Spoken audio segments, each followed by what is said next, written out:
Alors, première question, en cas de pépin, donc en cas d'accident, qui est pénalement responsable en matière d'hygiène et de sécurité? Alors, pour répondre à cette question, qui est très importante, il faut savoir une première chose. Lorsqu'on travaille dans une entreprise, quelle qu'elle soit, privée, publique aussi, ils ne le savent pas, mais c'est pareil, eh bien, on est soumis en même temps et cumulativement à l'application de 2 codes. Commençons par le code du travail. Qu'est-ce que c'est que le code du travail en matière d'hygiène et de sécurité?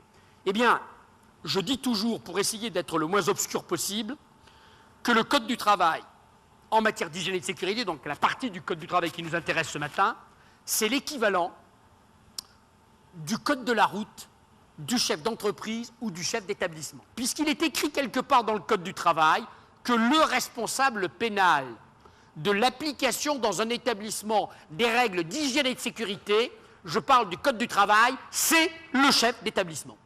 Autrement dit, le coupable de principe, on le connaît d'avance, c'est le chef d'établissement. Pourquoi? Parce que c'est écrit dans le code du travail.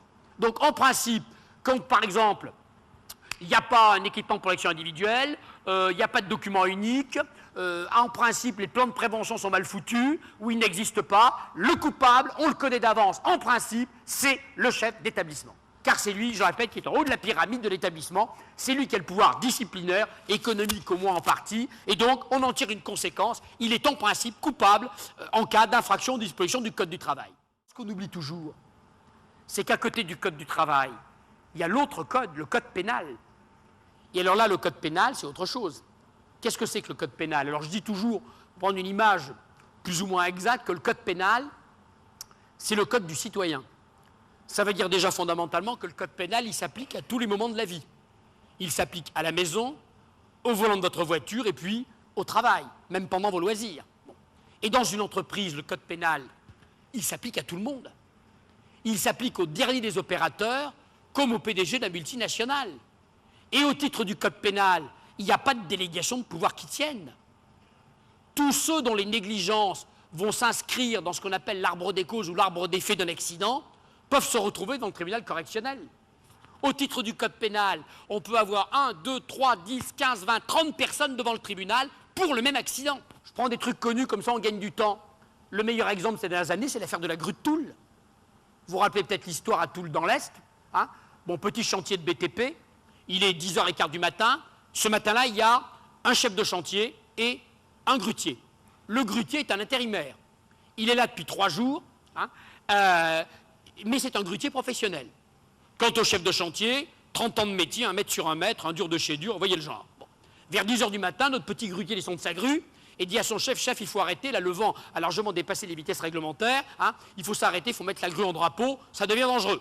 L'autre lui dit, écoute, remonte dans ta grue, dépêche-toi, on a 2 jours de retard, il y a de la marge, allez hop, hop, hop, au boulot. Il remonte. Une demi-heure après, notre grutier descend, dit chef, chef, ce coup-ci c'est trop dangereux, il faut s'arrêter absolument, c'est plus des rafales, le vent est constant, il faut s'arrêter, ça devient dangereux. Allez, tu remontes dans ta grue, ne me fais pas perdre de temps, les règles de sécurité, je les connais, mais c'est fait pour les blaireaux, il y a de la marge, au boulot. Il remonte. Il redescend 20 minutes après, chef, chef, ce coup-ci c'est plus possible de continuer, mon alarme vient de se déclencher, il faut s'arrêter, tu remontes dans ta grue, sinon je te vire. Le malheureux remonte dans sa grue, puis évidemment ce qui devait arriver arrive. La grue poussée par le vent bascule, tombe sur le collège qui jouxte le chantier et écrase dans leur salle de classe 10 collégiens. Il y aura 10 morts, 10 gamins de 16 ou 17 ans écrasés dans leur salle de classe par cette énorme grue. Et le grutier lui-même, d'ailleurs, sera grièvement blessé puisqu'il faudra l'amputer d'une jambe. Eh bien, qui est-ce qui s'est retrouvé devant le tribunal correctionnel de Nancy, puis devant la cour d'appel? Le chef de chantier, le conducteur de travaux, le patron de l'entreprise de BTP et le grutier. Car le procureur a dit au grutier, monsieur le grutier, certes tu étais un salarié intérimaire, précaire et tout, mais tu étais un grutier professionnel. Et le vent et le grutier, c'est 2 choses absolument indissociables. Tu connais les règles de sécurité de ton métier, tu avais un anémomètre, tu avais une alarme, tu n'aurais jamais dû remonter dans la grue, certes, tu as été mis en demeure de remonter, menacé d'un licenciement, mais tu avais ton droit de retrait. Tu ne l'as pas exercé, ta négligence à toi aussi, qui était un professionnel du grutage, a participé à la catastrophe. Et notre homme s'est retrouvé dans le tribunal avec les autres. Alors évidemment, en première instance, les avocats du grutier ont fait feu de tout bois en disant « mais ça ne va pas les juges, Ça va pas la tête, mettez-vous à la place de ce malheureux, intérimaire, à l'époque le BTP était subsinistré, il n'avait pas travaillé depuis des mois, il avait une mission, il espérait un CDI, il a une femme, des enfants menacés d'un licenciement, on aurait bien voulu vous y voir, vous les juges, vous y seriez remonté en courant dans la grue, alors foutez-lui la paix, en plus il a eu son compte, il est amputé d'une jambe, lâchez-le et intéressez-vous au vrai coupable. En première instance, notre grutier a été acquitté, il a été relaxé. Le procureur a fait appel, et devant la cour d'appel de Nancy, notre grutier a été condamné pour homicide involontaire.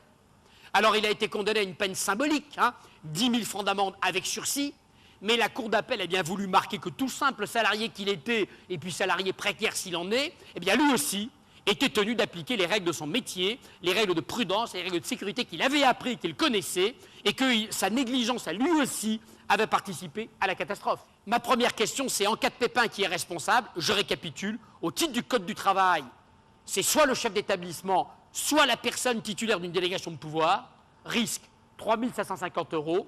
Au titre du Code pénal, je simplifie et je vais vite, tous ceux dont les imprudences, les négligences vont être considérés comme expliquant la catastrophe. Et là, on peut avoir 10, 15, 20, 30 personnes devant le tribunal, de l'entreprise ou hors l'entreprise, les conseillers, les gens de l'entreprise, quel que soit le grade, quelle que soit la fonction, quelles que soient les responsabilités, tous ceux qui n'auront pas fait leur boulot.